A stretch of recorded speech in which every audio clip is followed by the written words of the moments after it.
it's really great because it's obviously different to school, so it's STEM and science and also like local history and Manchester's history, but in a very informal and fun and non-pressurised way.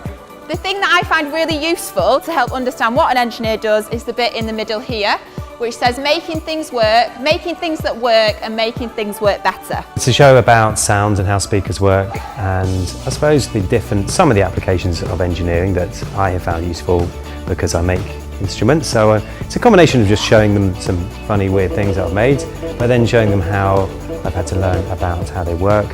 And we're especially focusing on how speakers work, so touching on electromagnetism and how sound works and how you can use those to do interesting things like making strange instruments.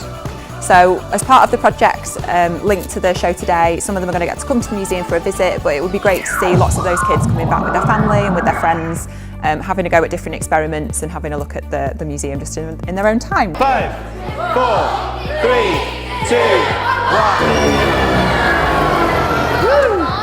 I think one of the main things is not just to showcase the different kinds of engineering jobs that they could go into potentially in the future, but also the mindset of being a bit more curious about their surroundings and kind of understand how things work and kind of think beyond the surface level, that they just have to kind of accept things as they are, and if they see a world that they're not happy with, that they can do things and change it.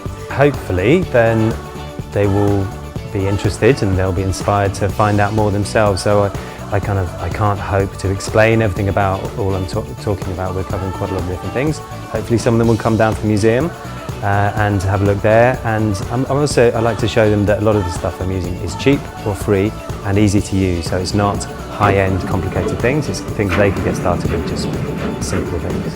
One of the things we're showing here is sound, because sound is quite a difficult thing to understand because sound waves are invisible. So I've got a variety of different ways to visualize sound. So the vibrating speaker they get to touch at the end and feel that, we call that the bass buzz, but also to show the energy that comes off a speaker. I think an engineering mindset and being a bit more open and happy to kind of tinker and not expect to get the right answer straight away is really good just generally for resilience and for kids to kind of not worry too much if things don't go right first time.